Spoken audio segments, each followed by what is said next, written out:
Okay, so today we'll study a second poem of Flamingo of class 12 NCRT. So this poem is about keeping quiet. Now it talks about the effects that our activities have on the environment and onto the peace of others is what is described in this poem. अब यहाँ पे है ना कि जैसे हमारा जो भी एक्टिविटीज़ है वो कैसे एनवायरनमेंट को इफ़ेक्ट कर रहा है और वो कैसे किसी का पीस को इफ़ेक्ट कर रहा है, वो चीज़ यहाँ पे बताया गया है.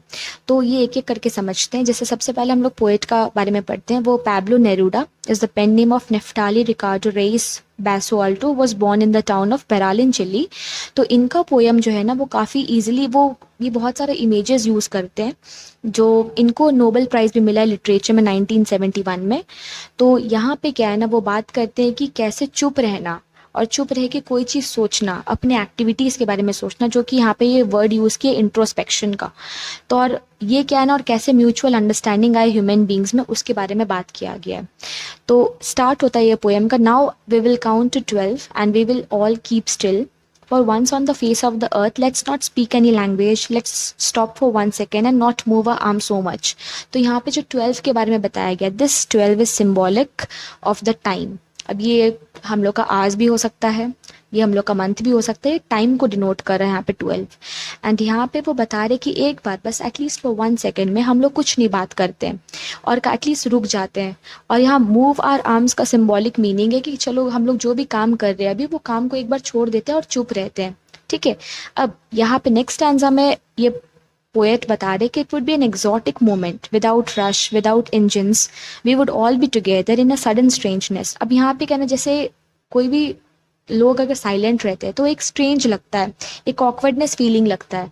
But after a point of time वो एक बहुत ही बेहतरीन एक्सपीरियंस होता है. वो उसके बाद ऑकवर्ड नहीं लगता. उसके बाद हम लोग बहुत सारा चीज़ सोचते हैं. तो यहाँ पे विदाउट रश, विदाउट इंजन यहाँ पे दिया है कि जितना भी एक्टिविटीज़ है, कोई भी गाड़ी से अगर जा रहा है, कोई भी काम कर रहा है, वो मतलब सब चीज़ बंद हो जाए फॉर अ मोमेंट. तो यहाँ पे 2 एग्जाम्पल्स लिए पोएट ने, जैसे फिशरमैन और जो सॉल्ट गैदर करने का काम करते हैं. Fisherman in the cold sea would not harm whales and the man gathering salt would look at his hurt hands. अब यहाँ पे दिया है कि जैसे फॉर एग्जाम्पल जो मछली पकड़ते हैं वो लोग क्या करते हैं कि वेल्स को मार देते हैं. तो वो लोग अगर एक बार सोचेगा कि वो तो वेल्स तो उसका कुछ बिगाड़ा नहीं है, तो हमने कैसे उसको मार दिया, एक रियलाइजेशन उसको भी होगा. दूसरा चीज़ यहाँ पे जो सॉल्ट इकट्ठा करता है वो भी एक बार मोमेंट जब उस मतलब ब्रेक लेके सोचेगा कि उसका हाथ कितना छिल गया है या हाथ में कितना चोट आ गया है. तो ये एक और चीज़ का सिंबॉलिज्म है कि हम लोग जब भी कोई काम करते हैं, जैसे हम लोग जॉब कर रहे हैं या बिजनेस कर रहे हैं, तो उसमें क्या होता है कि हम लोग बहुत फ्रीक्वेंटली अपना हेल्थ और बोलते हैं ना कि health and peace of mind को इग्नोर कर देते हैं, विच इज़ वेरी इंपॉर्टेंट. मतलब अपना गोल्स अचीव करने के लिए, चाहे वो मॉनेटरी गोल्स हो, चाहे वो सक्सेस हो एक पोजीशन का, in that case what do we ignore our health. तो इसी 2 एग्जांपल्स में ये ओवरऑल सिंबॉलिक है कि हम लोग को अपना हेल्थ इग्नोर नहीं करना चाहिए. नेक्स्ट स्टैंजा में अगेन पोएट बताते, those who prepare green wars with gas, wars with fire, victory with no survivors, would put on clean clothes and walk about with their brothers in the shade doing nothing. अब इस stanza में poet ने बताया कि suppose for example आज कोई भी जैसे वॉर करता है, जैसे होता है ना कि लड़ाई वगैरह में इंगेज है, तो उसमें वॉर वगैरह में कोई जीतता नहीं है.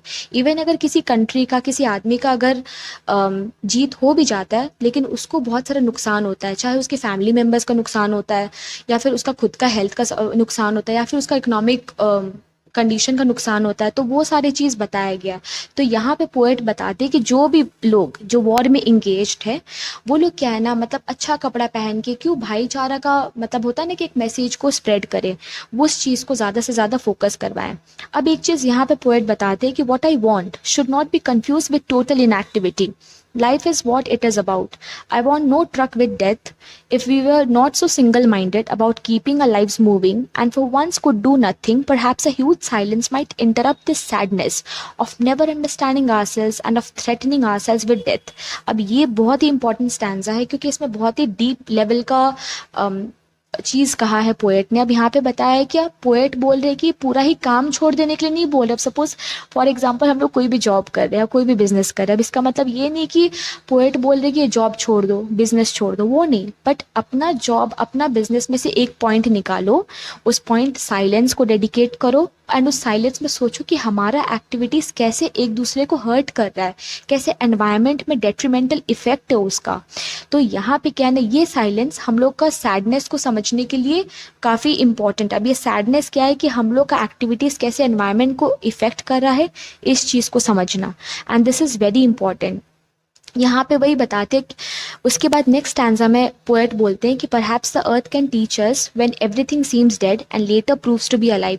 अब हम लोग अपना प्रकृति में देखते हैं, जैसे नेचर में कोई भी चीज़, अगर मान लो जैसे पतझड़ होता है, उसके बाद नया पत्ता आता है, फिर पतझड़ होता है, फिर नया पत्ता आता है, वैसे ही छोटे मोटे क्रिएचर्स मर जाते हैं, वापस उनका जन्म होता है। तो यहाँ पे होता है ना क्रिएशन, डिस्ट्रक्शन एंड रीजनरेशन। ये बेस्ट एग्जाम्पल हम लोग को प्रकृति, जो कि नेचर से ही मिलता है। तो यहाँ पे प्रकृति के जो भी चीज़ होते हैं, चाहे वो प्लांट्स हो, एनिमल्स हो, वो किसी को एक दूसरे को नुकसान नहीं पहुंचा रहे। बट हमारा एक्टिविटीज़ देखिए, हम लोग का जो एक्टिविटीज़ होता है वो या तो किसी प्लांट और एनिमल को हर्ट करेगा, या तो वो एनवायरनमेंट को हर्ट करेगा, या वो किसी और इंसान को हर्ट करेगा। तो वही चीज़ यहाँ पे पोएट फोकस करके बोल रहे हैं कि जैसे नेचर में इतना इजीली, मतलब क्या होता है ना कि वो इतना इजीली मतलब रीजनरेशन हो रहा है, आराम से लाइफ चल रहा है उस स्टिलनेस में भी, तो हम लोग क्या चीज़ के लिए स्ट्रगल कर रहे हैं, उस चीज़ को बताया गया है। और ये पोएम इसी एंड में इसी तरीका से एंड होता है, now I will count up to 12 and you keep quiet and I will go. यहाँ पे भी पोएट जस्ट अनसर्टेन एंडिंग रखते हैं कि बस आप लोग यही चीज़ सोचो कि आप लोग कर क्या रहे हैं।